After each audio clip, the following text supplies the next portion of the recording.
ETF index mutual funds నేర్చుకుని stock మార్కెట్లో రాణించాలనుకుంటున్నారా? వెంటనే ఈ నెంబర్కి కాల్ చేయండి. నమస్తే, welcome back to Suman TV. Already America వెళ్ళి సెటిల్ అయినటువంటి చాలామంది పేరెంట్స్ ఫ్యామిలీస్ ఉంటున్నాయి కదా. మరి వాళ్ళని చూడడానికి మన ఇండియా నుంచి కొంతమంది తల్లిదండ్రులు విజిట్ వీసా కోసం వెళ్తూ ఉంటారు. మరి ఈ టైంలో విజిట్ వీసా కానీ వెళ్ళే పేరెంట్స్కి కానీ ఎదురయ్యే సమస్యలు ఏంటి, అక్కడ ఇమిగ్రేషన్ ప్రాసెస్ ఎలా ఉన్నాయి, ఇల్లీగల్గా వచ్చే వాళ్ళు కానీ లీగల్గా వెళ్ళే వాళ్ళ పరిస్థితులు ఏంటి? చాలామంది పేరెంట్స్ అక్కడికి వెళ్ళి విజిట్ వీసా పైన వెళ్ళిన వాళ్ళు కూడా కొంచెం పార్ట్ టైమ్గా ఏమైనా జాబ్స్ చేయొచ్చు అన్నట్టుగా సర్చ్ చేస్తున్నారు. ఈ క్రమంలో చాలామంది కూడా ఇరుకున పడ్డ సమస్యలు కూడా మనం చూస్తూనే ఉన్నాం. మరి దీనిపైన మరింత సమాచారం అందించడానికి అమెరికాలో 25 years నుంచి ఉంటున్నటువంటి ఎంఎన్సీ ఎగ్జిక్యూటివ్ వీరభద్ర గారు ఉన్నారు. Over to sir. నమస్కారం నవీన్ గారు. మీరు అడిగిన ప్రశ్న ఏంటంటే, పేరెంట్స్ ఇండియా నుంచి వాళ్ళ పిల్లల్ని విజిట్ చేయడానికి అమెరికాకి రావచ్చా, పరిస్థితి ఎలా ఉంది, ఇప్పుడు వచ్చినప్పుడు వాళ్ళు తీసుకోవాల్సిన ప్రికాషన్స్ ఏంటి? సో క్లుప్తంగా దాని గురించి మాట్లాడదాము. పేరెంట్స్ హ్యాపీగా వాళ్ళ పిల్లల్ని చూడడానికి రావచ్చు. ఎలాంటి దాంట్లో కష్టం లేదు, నష్టం లేదు. పిల్లలు ఇక్కడ ఉన్నట్టయితే వాళ్ళు పంపించే స్పాన్సర్షిప్ డాక్యుమెంట్స్, అలానే పేరెంట్స్ దయచేసి వచ్చే ముందు మీ పిల్లల గురించి వాళ్ళ నేమ్, పాస్పోర్ట్ నెంబర్, వాళ్ళ కరెంట్ అడ్రస్, వాళ్ళు ఎక్కడ జాబ్ చేస్తున్నారు, ఏ జాబ్ చేస్తున్నారు, ఎన్నేళ్ల నుంచి ఆ జాబ్ చేస్తున్నారు, అండ్ ఉన్న ప్రస్తుతం అడ్రస్ ఏంటి, ఫోన్ నెంబర్ ఏంటి, ఈమెయిల్ ఐడి ఏంటి, ఇట్లా basic details about your sponsor. పిల్లలైతే పిల్లలు, బ్రదర్ అయితే బ్రదరు, సిస్టర్ అయితే sister, but who ever is your sponsor, వాళ్ళ పేర్లు, వాళ్ళ డీటెయిల్స్ ఒక డాక్యుమెంట్లో మీరు చక్కగా 1 పేజ్లో చేసి మీ దగ్గర పెట్టుకోండి. ఆఫీసర్స్ ఆపి పోర్ట్ ఆఫ్ ఎంట్రీలో అడుగుతారు అందరినీ. అడగకుండా ఎవరికి B1 B2 వీసా ఇవ్వరు. So they last basic purpose ఏంటి, ఎందుకు వచ్చావు ఇక్కడికి అంటే, నా బ్రదర్నో, సిస్టర్నో, కొడుకునో, కూతురునో చూడడానికి వచ్చానని చెప్తాం. వాళ్ళ గురించి డీటెయిల్స్ అడుగుతారు. వాళ్ళు ఇక్కడ ఎన్ని రోజులు ఉంటున్నారు, ఎక్కడ ఉంటున్నారు, ఏం చేస్తారు అడుగుతారు. వాటికి మనము ఏది చూడకుండా ఆన్సర్ చెప్పకూడదని ఎక్కడ లేదు.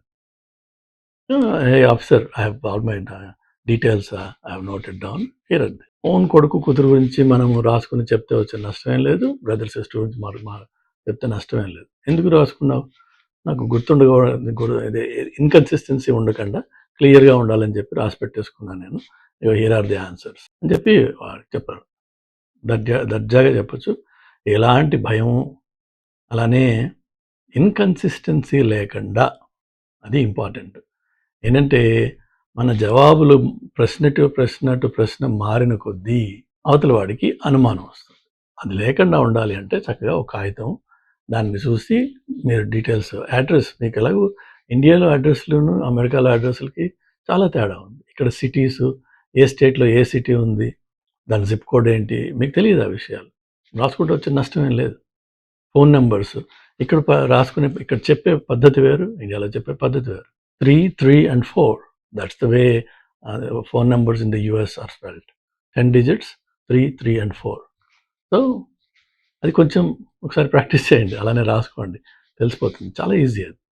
తప్ప పేరెంట్స్ రాకుండా ఉండాలి, రాకూడదు అనే భయం అనవసరం. కానీ వచ్చిన తర్వాత వచ్చే ముందు make sure all your documents are correct. ఏది ఫేక్, ఫాల్తు, అబద్ధము, అలానే స్పెల్ మిస్టేక్స్, ఇన్కన్సిస్టెన్సీస్, అంటే మన ఇన్విటేషన్లో ఉన్న అడ్రస్, పాస్పోర్ట్లో ఉన్న అడ్రస్, ఇవి రెండు ఒకటా కాదా? ఒకవేళ తేడా ఉంటే ఆ తేడాని మనం ముందే రికార్డ్ చేసుకుని వాళ్ళు అడగంగానే జవాబు చెప్పడానికి రెడీగా ఉండాలి. బికాజ్ ఇల్లు మారచ్చు మనం. ఇక్కడ పాస్పోర్ట్స్ ఎవ్రీ 10 years రెన్యూ అవుతాయి కదా. So have your answer ready and కాన్ఫిడెంట్గా చెప్పండి, ఏం ప్రాబ్లం లేదు, మిమ్మల్ని ఎవరు ఆపరు, ప్రొవైడెడ్ మీ దగ్గర డీటెయిల్స్ ఉన్నాయి. నెక్స్ట్ వచ్చేసి మీ దగ్గర రిటర్న్ టికెట్ కంపల్సరీగా ఉండాలి. అది 6 నెలలు అవనండి, 3 నెలలు అవనివ్వండి, మీరు రిటర్న్ టికెట్ చూపించాలి. అట్లనే ఈ మధ్యన ఒక పేరెంట్స్ ఎవరో 6 నెలలు ఇక్కడ ఉండి ఇండియాకి వెళ్ళిపోయి 2 నెలల తర్వాత మళ్ళీ వచ్చారట. వస్తే వాళ్ళని డిక్లైన్ చేశారు, వాళ్ళు రిజెక్ట్ చేసి మళ్ళీ పంపించేశారు వెనక్కి.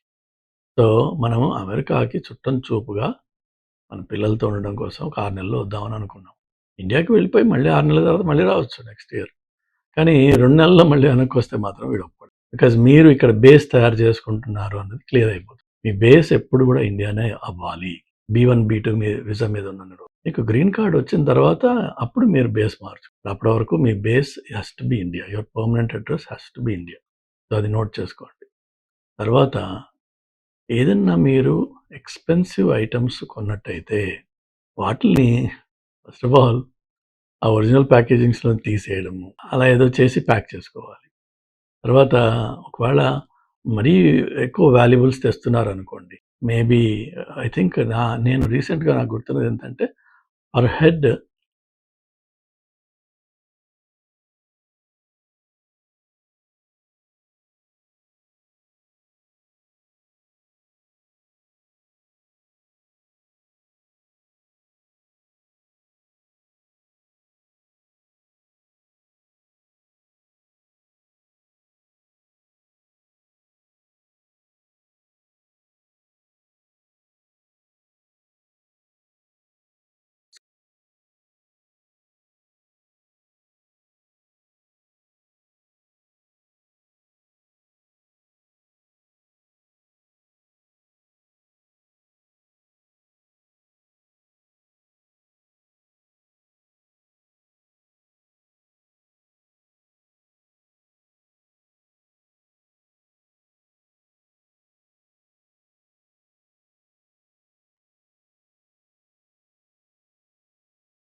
మనం దాన్ని